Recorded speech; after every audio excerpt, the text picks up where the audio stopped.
ఈ రోజు కేసీఆర్ దగా చేసిండని కాంగ్రెస్ ప్రభుత్వంలోకి వచ్చినప్పుడు మాత్రమే వీళ్ళకి తెలిసింది. కేసీఆర్ ఫోన్ ట్యాపింగ్ చేసిండని కాంగ్రెస్ అధికారంలోకి వచ్చిన తర్వాత మేము బయటకు తీస్తే మా అధికారులు బయటకు తీస్తేనే తెలిసింది. కానీ కేంద్రంలో 10 ఏళ్ల నుంచి అధికారంలో ఉండి బీఆర్ఎస్ ఇక్కడ అధికారికంగా ఎన్ని దగాలు, ఎన్ని మోసాలు, ఎన్ని స్కాములు చేసినా బీజేపీ కళ్ళల్లో అస్సలు ఒత్తులేసుకొని చూసారు కానీ వాళ్ళకి దొరకలేదు. కానీ ఈరోజు కాంగ్రెస్ అధికారంలో రాగానే వాళ్ళు చేసిన స్కామ్లన్నీ బయటికి తీసే వరకు కేసీఆర్ ఇప్పుడు దొంగలాగా కనబడిండు. కానీ మొన్న ఎన్నికలలో ప్రతి బూత్లో బీఆర్ఎస్ వాళ్ళు నిలబడి బీజేపీకి ఓటేసినప్పుడు కేసీఆర్ తప్పుగా అన్న నువ్వు మాట్లాడకన్నా, నువ్వు చాలా సేపు మాట్లాడు, రెండు టెన్యూర్లు నువ్వే మాట్లాడి. కొంచెం మనకు సమయం తక్కువ ఉంది, కొంచెం షార్ట్ గా సమాధానం.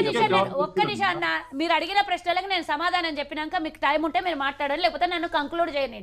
నేను అడుగుతున్నా, మీరు 10 ఏళ్ళ అధికారంలో ఉంటే ఒక్క సిబిఐ రేడ్ జరగదు కేసీఆర్ మీద, ఒక్క ఐటీ రేడ్ జరగదు, ఒక్క ఈడీ దాడులు జరగవు. కానీ కాంగ్రెస్ అధికారంలో రాగానే ఇంతమంది ఇన్వాల్వ్ ఉన్నారని చెప్పేసి మేము అధికారులకు పూర్తి స్థాయిలో స్వేచ్ఛ ఇచ్చిన తర్వాత అన్ని దొంగలంతా బయటపడుతున్నారు. పుట్టలో దాగున్న పాములన్నీ బయటకు వస్తున్నాయి. ఆగన్న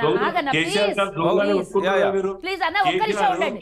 ఈ రోజు కేసీఆర్ కి ఏ స్థాయిలో పిలుస్తున్నారు అని అంటే, కేసీఆర్ ఉద్యమ పార్టీగా కేసీఆర్ 2014 తర్వాత మేము చూడట్లేదు.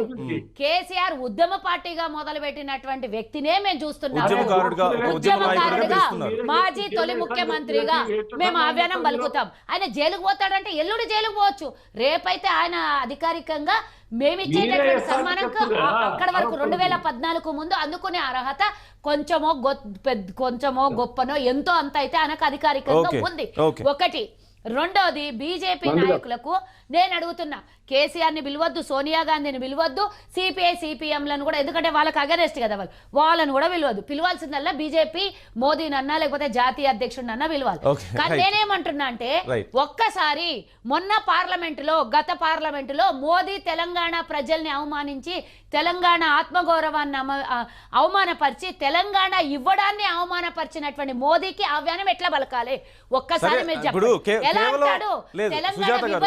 తెలంగాణ విభజన అనేది జరిగినటువంటి తీరులో రాజకీయం లేదు అని చెప్పలేం కదా. జరిగిన తీరులో మంచి పనిలో డెఫినెట్ గా మేము నష్టపోయాం. రాజకీయ కారణాలు అధికారంలోకి వచ్చేసారు కదా వాళ్ళు. ఒకటి, మీరు అధికారంలోకి వచ్చిండ్రు, మేము అధికారం కోల్పోయినాం.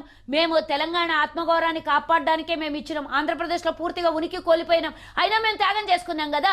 తలుపులు మూసి ఇచ్చినామని కొన్ని రోజులు గొడవ పడ్డారు. తలుపులు మూసి ఇచ్చిర్రని కొన్ని రోజులు గొడవ పడ్డారు. తల్లిని బతికించి బిడ్డను చంపిండ్రు అని మాట్లాడు. ఇవన్నీ తప్పులు చేస్తే మీకు అధికారికంగా పార్లమెంట్ లో ఎట్లా మాట్లాడతారు? ఎక్కడన్నా మాట్లాడొచ్చు. పార్లమెంట్ అంటే ఒకటి, అది ఒక శాసనం. ఆ శాసన రూపంలో మాట్లాడినట్టు మీరు మిమ్మల్ని పిలవాలి అంటారు. సోనియా గాంధీని ఎందుకు పిలవద్దు? సోనియా గాంధీ తలుచుకోకపోతే తెలంగాణ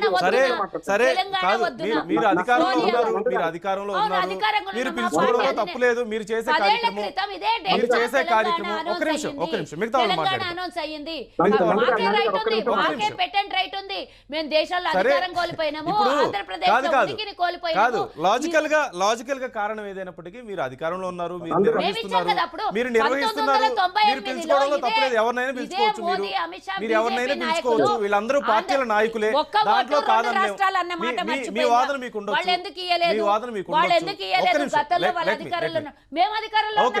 సమయం లేదు ప్లీజ్. మేము ఇచ్చినాము సోనియా గాంధీ రావడానికి నరేష్ గారు ఏం లేదు, ఎంపీగా ఉంది అని అంటే అంత ఇదిగా అవమానిస్తారా? సరే, ఇప్పుడు ఎవరు ఒపీనియన్ వాళ్ళకు ఉండొచ్చు, నేను అనేది అదే. మనం వాదించొద్దు. మోదీ మాట్లాడిన దాన్ని మనం వాదించొద్దు. అది ఇప్పుడు సందర్భం మనం మాట్లాడదాం. మా తెలంగాణ ఉనికిని, మా తెలంగాణ గౌరవాన్ని ఎందుకు అగౌరవపరిచారు మీరు? సందర్భం కాదు కదా. కాబట్టి ఆహ్వానం ఇస్తాము, కేంద్ర మాట్లాడదాం. బీజేపీ నాయకుల్ని మేము పిలవట్లేదు.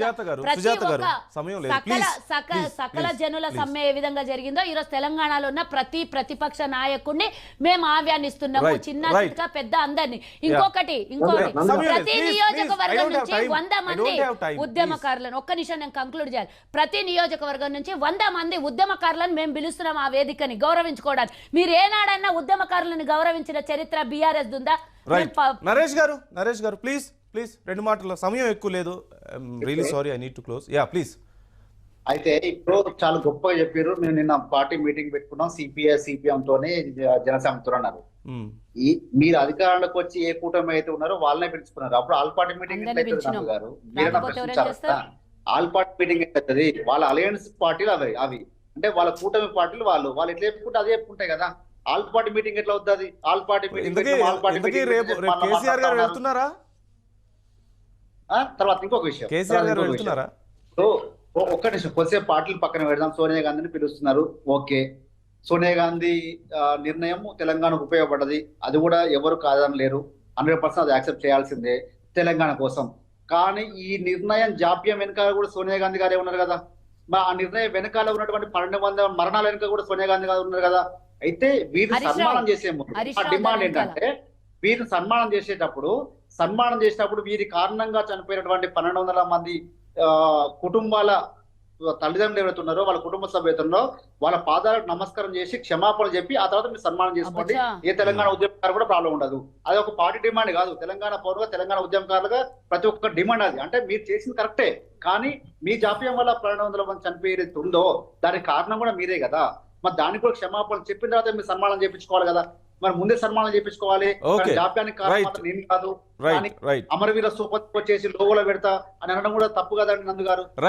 క్షమించదు కదా ఇవన్నీ. రైట్. రామ్మోహన్ గారు సారీ, ఐఎమ్ సో సారీ, ఎక్కువ టైం ఇవ్వలేకపోతున్నాను మీకు. 2 మాటల్లో ప్లీజ్. ప్లీజ్. ఇప్పుడు తెలంగాణ చరిత్ర నిర్మించేది ప్రజలు మాత్రమే, అంటే చరిత్ర నిర్మాతలు ప్రజలే. అంతకంటే బాగా చేసిన పేరు తెచ్చుకుంటే వద్దన్నా వారి పేరు చెరిపోయే అవసరం లేదు, వీరి పేరు నిలబడుతుంది. ఇక మనం పండుగ జరుపుకుంటున్నాం కనుక పండుగలో ఇన్ని వివాదాలు లేకుండా ఉండాలంటే నేను ఒక సలహా ఇస్తున్నాను రేవంత్ రెడ్డి గారికి. ఇప్పటికైనా సరే మించిపోయింది లేదు. మన అధికారిక ఉత్సవం కనుక రాష్ట్రపతిని, ప్రధానమంత్రిని, అట్లాగే ప్రతిపక్ష నాయకుడిగా కేసీఆర్ ని పిలవచ్చు. ప్రతిపక్ష నాయకుడు క్యాబినెట్ హోదా ఉన్నది ఆయన కనుక ప్రతిపక్ష నాయకుడు కేసీఆర్ గారితో పాటు సోనియా గాంధీ కూడా ప్రత్యేక అతిథిగా పిలుచుకోవచ్చు, నష్టం ఏమీ లేదు. ఈ వివాద రహితంగా ఉంటది, అప్పుడు ఆటోమేటిక్ బాగుంటది నా ఉద్దేశం. దేశవ్యాప్తంగా మన సంబరాలు జరుపుకునే క్రమంలో 10 ఏళ్ళు అయింది కనుక రాష్ట్రపతి ఇచ్చి పిలవండి, నష్టమే లేదు కదా అప్పటికని నేను. Okay, right. Thank you. ఈ విషయాల్లో మరింత క్లారిటీ వచ్చిన తర్వాత ఈ లోగోకి సంబంధించి కానీ, గీతానికి